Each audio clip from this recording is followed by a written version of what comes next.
안녕하세요 여러분. 오늘은 정말 중요한 이야기를 들고 왔습니다. 혹시 여러분께서는 건강을 위해 블루베리를 드시고 계신가요? 매일 아침 요거트에 블루베리를 넣어서 드시거나 간식으로 한 줌씩 드시는 분들이 정말 많으실 텐데요. 그런데 말입니다. 여러분이 블루베리와 함께 드시는 그 음식이 오히려 건강에 독이 될 수도 있다는 사실을 알고 계셨나요? 저는 지난 30년간 영양학을 연구하면서 수많은 환자분들을 만나왔습니다. 그 중에서도 특히 기억에 남는 분이 계십니다. 65세의 박모 씨께서 매일 블루베리를 드시면서도 계속해서 소화불량과 복통을 호소하셨거든요. 처음에는 원인을 찾을 수 없었는데 자세히 살펴보니 블루베리와 함께 드시는 특정 음식들이 문제였습니다. 오늘 제가 말씀드릴 5가지 음식을 블루베리와 함께 드시면 여러분의 몸에서 어떤 일이 일어나는지 정말 놀라실 겁니다. 특히 마지막에 말씀드릴 5번째 음식은 거의 모든 분들이 블루베리와 함께 드시고 계실 텐데 이것만 알아도 여러분의 건강이 확실히 달라질 것입니다. 그럼 지금부터 차근차근 설명해 드리겠습니다. 먼저 첫 번째 상극 음식부터 시작해 보겠습니다. 첫 번째로 말씀드릴 음식은 바로 우유와 유제품입니다. 많은 분들이요. 블루베리 요거트나 블루베리 우유 매일 마시는데 라고 생각하실 텐데요. 바로 이것이 문제입니다. 블루베리에는 탄닌이라는 성분이 풍부하게 들어 있습니다. 이 탄닌은 우유나 요거트, 치즈 같은 유제품의 단백질과 만나면 복합체를 형성합니다. 이 복합체는 우리 몸에서 소화가 매우 어려워집니다. 구체적으로 설명해드리면 탄닌은 카제인이라는 우유 단백질과 결합하여 불용성 복합체를 만듭니다. 이 복합체는 위장에서 덩어리를 형성하여 소화를 방해하고 복통이나 설사를 유발할 수 있습니다. 특히 50세 이상의 시니어분들은 소화, 효소의 분비량이 젊을 때보다 줄어들기 때문에 이런 문제가 더욱 심각해집니다. 실제로 한국영양학회에서 발표한 연구에 따르면 블루베리와 우유를 함께 섭취했을 때 칼슘 흡수율이 15%에서 25%까지 감소하는 것으로 나타났습니다. 또한 블루베리의 안토시아닌 흡수율도 30% 이상 떨어진다고 합니다. 그렇다면 어떻게 해야 할까요? 블루베리와 유제품을 함께 드시고 싶으시다면 최소한 2시간 이상의 간격을 두고 드시기 바랍니다. 아침에 블루베리를 드셨다면 점심때 요거트를 드시는 식으로 말이죠. 하지만 더 좋은 방법이 있습니다. 블루베리는 아몬드 우유나 두유와 함께 드시면 훨씬 좋습니다. 이런 식물성 우유에는 카제인이 없기 때문에 탄닌과의 결합 문제가 발생하지 않거든요. 또 다른 대안으로는 블루베리를 먹고 나서 따뜻한 차를 한 잔 마시는 것입니다. 특히 생강차나 페퍼민트차는 소화를 도와주어 블루베리의 영양소 흡수를 더욱 효과적으로 만들어줍니다. 지금까지 첫 번째 상극 음식인 유제품에 대해 말씀드렸는데요. 벌써 놀라신 분들이 많으실 것 같습니다. 하지만 이것은 시작에 불과합니다. 두 번째 음식을 들으시면 더욱 놀라실 겁니다. 두 번째 상극 음식은 바로 철분이 풍부한 음식들입니다. 시금치, 소고기, 돼지고기, 닭고기 같은 음식들 말이죠. 이런 건강한 음식들이 블루베리와 상극이라고요? 라고 생각하실 텐데 맞습니다. 블루베리에 들어있는 탄닌과 폴리페놀 성분이 철분의 흡수를 심각하게 방해합니다. 특히 식물성 철분인 BM 철분의 경우 흡수율이 50%에서 70%까지 감소할 수 있습니다. 이것이 왜 문제가 되는지 설명해 드리겠습니다. 50세 이상의 여성분들은 폐경 이후에도 철분 부족으로 인한 빈혈에 시달리는 경우가 많습니다. 남성분들도 나이가 들면서 위장 기능이 약해져 철분 흡수가 어려워집니다. 이런 상황에서 블루베리와 철분 함유 음식을 함께 드시면 철분 부족이 더욱 심해질 수 있습니다. 구체적인 예를 들어보겠습니다. 시금치 나물 한 접시에는 약 3mg의 철분이 들어 있습니다. 하지만 블루베리와 함께 드시면 실제로 우리 몸에 흡수되는 철분은 1mg도 안 될 수 있습니다. 이는 성인 남성 기준 하루 필요량인 10mg의 10%도 안 되는 양입니다. 그렇다면 어떻게 해야 할까요? 철분이 풍부한 음식을 드실 때는 블루베리 대신 비타민C가 풍부한 과일을 함께 드시는 것이 좋습니다. 오렌지, 자몽, 키위, 딸기 같은 과일들 말이죠. 비타민C는 철분 흡수를 도와주는 역할을 합니다. 또한 블루베리를 드시고 싶으시다면 철분 함유 음식과는 최소 3시간 이상 간격을 두고 드시기 바랍니다. 예를 들어 점심에 소고기를 드셨다면 저녁이나 다음날 아침에 블루베리를 드시는 것이 좋습니다. 하지만 여기서 중요한 팁을 하나 더 알려드리겠습니다. 블루베리를 드시기 전에 레몬즙을 몇 방울 떨어뜨려 드시면 탄닌의 활성을 어느 정도 줄일 수 있습니다. 레몬의 구연산이 탄닌과 결합하여 철분 흡수 방해를 줄여주거든요. 세 번째로 말씀드릴 상극 음식은 녹차와 홍차 같은 차류입니다. 많은 분들이 차도 건강에 좋은데 왜 라고 생각하실 텐데요. 바로 여기에 함정이 있습니다. 블루베리와 차류 모두 탄닌이라는 성분을 다량 함유하고 있습니다. 이 둘을 함께 섭취하면 탄닌의 농도가 지나치게 높아져서 여러 가지 문제를 일으킵니다. 먼저 위장 장애를 일으킬 수 있습니다. 과도한 탄닌은 위산 분비를 촉진시켜 속쓰림이나 위염을 유발할 수 있습니다. 특히 공복에 블루베리와 차를 함께 드시면 이런 문제가 더욱 심해집니다. 또한 영양소 흡수를 방해합니다. 탄닌은 단백질, 철분, 아연, 칼슘 등의 흡수를 방해하는데 블루베리와 차를 함께 드시면 이런 방해 작용이 배가 됩니다. 실제로 연구에 따르면 블루베리와 녹차를 함께 섭취했을 때 단백질 흡수율이 40% 이상 감소한다고 합니다. 더 심각한 문제는 변비입니다. 과도한 탄닌은 장 운동을 억제하여 변비를 유발할 수 있습니다. 이미 변비로 고생하시는 시니어분들에게는 더욱 큰 문제가 될 수 있습니다. 그렇다면 해결 방법은 무엇일까요? 블루베리를 드신 후에는 최소 1시간에서 2시간 정도 후에 차를 드시기 바랍니다. 또는 차 대신 따뜻한 물이나 허브차를 드시는 것도 좋은 방법입니다. 특히 캐모마일차나 루이보스차는 탄닌 함량이 낮아서 블루베리와 함께 드셔도 큰 문제가 없습니다. 이런 차들은 오히려 소화를 도와주고 항염 효과도 있어서 시니어분들에게 더욱 좋습니다. 또 다른 팁을 드리자면 블루베리를 드시기 전에 간단한 간식을 드시는 것입니다. 바나나 1개나 크래커 몇 조각 정도면 충분합니다. 이렇게 하면 위장의 보호막이 형성되어 탄닌의 자극을 줄일 수 있습니다. 네 번째 상극 음식은 바로 항산화제가 풍부한 다른 베리류입니다. 같은 베리인데 왜 문제가 되나요?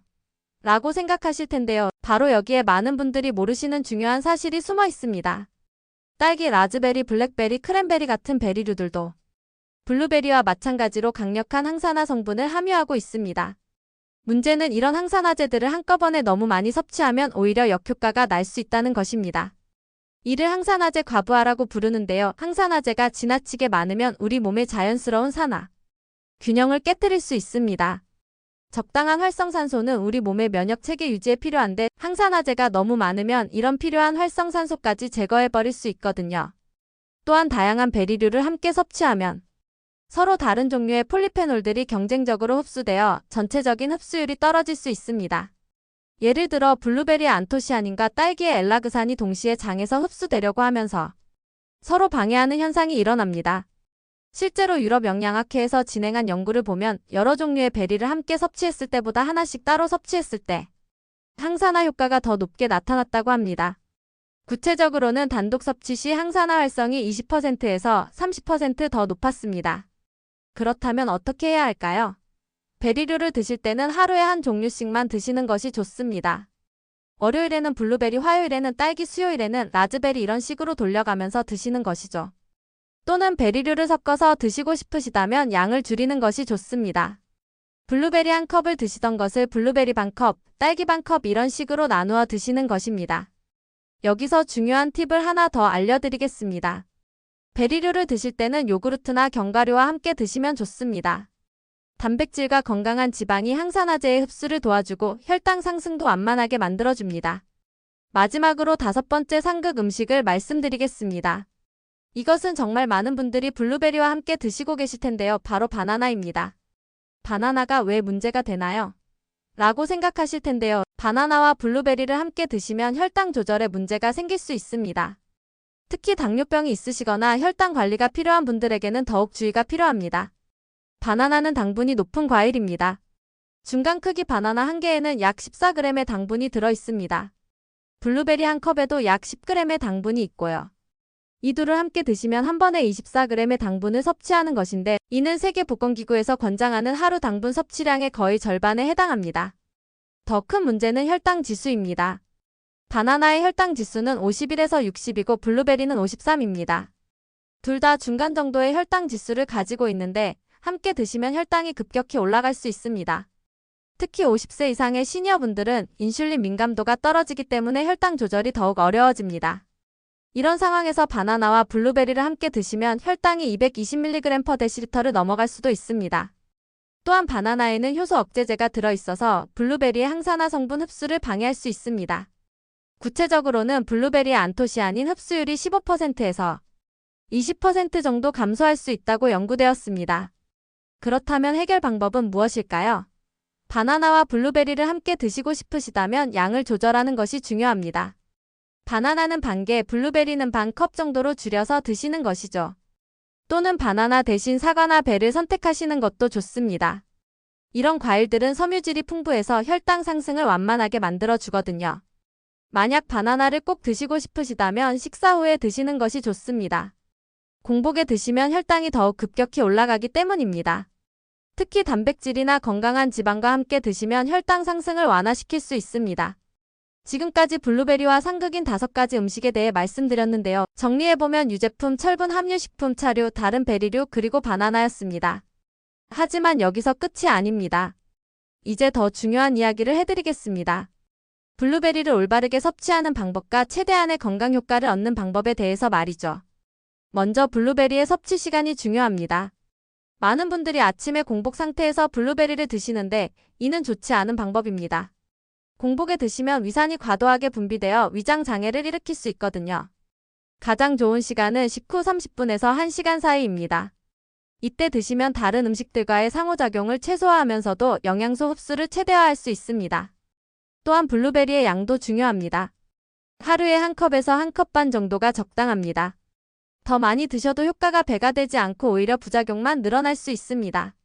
블루베리를 씻는 방법도 중요합니다. 찬물에 가볍게 헹구는 것만으로도 충분합니다. 너무 오래 담가두거나 비누로 씻으면 표면의 왁스층이 벗겨져서 영양소가 손실될 수 있습니다. 보관 방법도 신경 써야 합니다. 냉장고에 보관할 때는 습기를 제거하고 통풍이 잘 되는 용기에 보관하는 것이 좋습니다. 냉동 보관도 가능한데 이때는 씻지 말고 그대로 냉동하셔야 영양소 손실을 막을 수 있습니다. 블루베리의 종류에 따른 차이도 알아두시면 좋습니다. 와일드 블루베리가 재배 블루베리보다 항산화 성분이 더 풍부합니다. 하지만 가격이 비싸니까 경제적 부담을 고려해서 선택하시면 됩니다. 이제 블루베리와 잘 어울리는 음식들에 대해 말씀드리겠습니다. 첫 번째로 견과류입니다. 아몬드, 호두, 피칸 같은 견과류는 블루베리와 함께 드시면 시너지 효과를 냅니다. 견과류의 건강한 지방이 블루베리의 지용성 비타민 흡수를 도와주거든요. 두 번째는 귀리입니다. 오트밀에 블루베리를 넣어 드시면 혈당 조절에 도움이 됩니다. 귀리의 베타글루칸이라는 섬유질이 혈당 상승을 완만하게 만들어주거든요. 세 번째는 그릭 요거트입니다. 일반 요거트와 달리 그릭 요거트는 단백질 함량이 높고 탄수화물이 적어서 블루베리와 함께 드셔도 큰 문제가 없습니다. 하지만 여전히 조금씩 드시는 것이 좋습니다. 네 번째는 시나몬입니다. 블루베리에 시나몬 가루를 조금 뿌려서 드시면 혈당 조절에 더욱 도움이 됩니다. 시나몬의 크로뮴 성분이 인슐린 감수성을 높여주거든요. 다섯 번째는 생강입니다. 블루베리 스무디에 생강을 조금 넣어서 드시면 소화가 잘 되고 항염 효과도 높아집니다. 이제 블루베리의 건강 효과에 대해 더 자세히 말씀드리겠습니다. 많은 분들이 블루베리가 눈에 좋다는 것은 알고 계시지만 구체적으로 어떤 효과가 있는지는 잘 모르시는 경우가 많습니다. 블루베리의 안토시아닌 성분은 망막의 로놉신이라는 단백질 재생을 도와줍니다. 이 로놉신은 어두운 곳에서 사물을 보는 데 필요한 단백질인데 나이가 들면서 점점 줄어듭니다. 블루베리를 꾸준히 드시면 야맹증 예방에 도움이 됩니다. 또한 황반변성 예방에도 효과적입니다. 황반변성은 50세 이상에서 실명의 주요 원인 중 하나인데 블루베리의 루테인과 지아잔틴 성분이 황반을 보호해줍니다. 뇌 건강에도 놀라운 효과가 있습니다. 미국 터프츠 대학교에서 진행한 연구에 따르면 블루베리를 꾸준히 섭취한 그룹이 그렇지 않은 그룹보다 기억력 테스트에서 20% 높은 점수를 받았다고 합니다. 이는 블루베리의 플라보노이드 성분이 뇌혈관을 확장시켜 산소와 영양소 공급을 늘려주기 때문입니다. 또한 뇌세포 간의 연결을 강화시켜주는 효과도 있습니다. 치매 예방에도 도움이 됩니다. 블루베리의 항산화 성분이 뇌세포를 손상시키는 활성산소를 제거해줍니다. 특히 알츠하이머병의 원인 중 하나인 아밀로이드 플라크 형성을 억제하는 효과가 있다고 연구되었습니다. 심혈관 건강에도 탁월합니다. 블루베리의 안토시아닌은 혈관벽을 강화시켜주고 콜레스테롤 수치를 낮춰줍니다. 또한 혈압을 낮추는 효과도 있어서 고혈압 환자분들에게 특히 도움이 됩니다. 실제로 하버드 의과대학에서 진행한 대규모 연구를 보면 블루베리를 주 3회 이상 섭취한 그룹이 그렇지 않은 그룹보다 심근경색 위험이 32% 낮았다고 합니다. 당뇨병 관리에도 도움이 됩니다. 블루베리는 당분이 있지만 혈당 지수가 낮고 섬유질이 풍부해서 혈당 상승을 완만하게 만들어줍니다. 또한 인슐린 감수성을 높여주는 효과도 있습니다. 항염 효과도 뛰어납니다. 만성염증은 거의 모든 성인병의 원인이 되는데 블루베리의 항산화 성분들이 이런 염증을 억제해줍니다. 특히 관절염이나 근육통으로 고생하시는 분들에게 도움이 됩니다. 면역력 강화에도 효과적입니다. 블루베리의 비타민C와 항산화 성분들이 면역세포의 활동을 촉진시켜줍니다. 특히 겨울철 감기 예방에 도움이 됩니다. 피부 건강에도 좋습니다. 블루베리의 비타민 E와 안토시아닌이 피부 노화를 늦춰주고 주름 생성을 억제해줍니다. 또한 피부의 탄력을 유지하는 콜라겐 생성을 도와줍니다. 소화 건강에도 도움이 됩니다. 블루베리의 섬유질은 장내 유익균의 먹이가 되어 장 건강을 개선시켜줍니다. 또한 변비 예방에도 효과적입니다. 하지만 여기서 중요한 점은 이런 효과들을 제대로 얻으려면 올바른 방법으로 섭취해야 한다는 것입니다. 앞서 말씀드린 상극 음식들을 피하는 것도 중요하지만 더 나아가서 블루베리의 효과를 배가시키는 방법들을 알아보겠습니다. 첫 번째는 블루베리를 살짝 으깨서 드시는 것입니다. 블루베리의 껍질은 견고해서 그대로 드시면 영양소가 완전히 흡수되지 않을 수 있습니다. 포크로 살짝 으깨거나 믹서기에 잠깐 돌려서 드시면 흡수율이 높아집니다. 두 번째는 따뜻하게 데워서 드시는 것입니다. 블루베리를 살짝 끓인 물에 데치거나 전자레인지에 30초 정도 돌리면 세포벽이 부서져서 안토시아닌이 더 잘 흡수됩니다. 하지만 너무 오래 가열하면 영양소가 파괴되니 주의하세요. 세 번째는 기름과 함께 드시는 것입니다. 블루베리의 지용성 비타민은 기름이 있어야 흡수가 잘 됩니다. 올리브오일 한 방울이나 견과류 몇 개와 함께 드시면 됩니다. 냉동 블루베리도 나쁘지 않습니다. 급속 냉동된 블루베리는 영양소 손실이 거의 없습니다. 오히려 신선한 블루베리보다 더 오래 보관할 수 있어서 경제적입니다. 말린 블루베리는 어떨까요? 말린 블루베리는 당분이 농축되어 있어서 혈당 조절이 필요한 분들은 주의해야 합니다. 또한 첨가물이 들어간 것이 많으니 성분표를 꼭 확인하세요. 블루베리 주스는 어떨까요? 시중에 파는 블루베리 주스는 대부분 당분이 많이 첨가되어 있습니다. 또한 섬유질이 제거되어 있어서 혈당이 급격히 올라갈 수 있습니다. 생블루베리를 직접 갈아서 마시는 것이 좋습니다. 블루베리 보조제는 어떨까요? 블루베리 추출물로 만든 보조제들이 많이 나와 있습니다. 하지만 천연 블루베리에는 수백 가지의 다양한 성분들이 복합적으로 작용하는데 보조제는 특정 성분만 추출한 것이라 효과가 제한적일 수 있습니다. 이제 블루베리를 활용한 건강 레시피들을 소개해드리겠습니다. 첫 번째는 블루베리 스무디입니다. 블루베리 반컵, 바나나 대신 사과 반개, 그릭 요거트 반컵, 아몬드 우유 반컵을 믹서기에 넣고 갈아서 드시면 됩니다. 여기에 시나몬 가루를 조금 넣으면 더욱 좋습니다. 두 번째는 블루베리 오트밀입니다. 기리 반컵에 물 한 컵을 넣고 끓인 후 블루베리 한 줌과 호두 몇 개를 넣어서 드시면 됩니다. 꿀 대신 스테비아를 사용하면 더욱 건강합니다. 세 번째는 블루베리 샐러드입니다. 시금치나 상추 같은 잎채소에 블루베리와 견과류를 넣고 올리브오일과 발사믹 식초로 드레싱을 만들어서 드시면 됩니다. 네 번째는 블루베리 차입니다. 블루베리를 끓인 물에 우려내서 차로 드실 수 있습니다. 여기에 생강이나 레몬을 조금 넣으면 맛도 좋고 건강에도 더욱 좋습니다.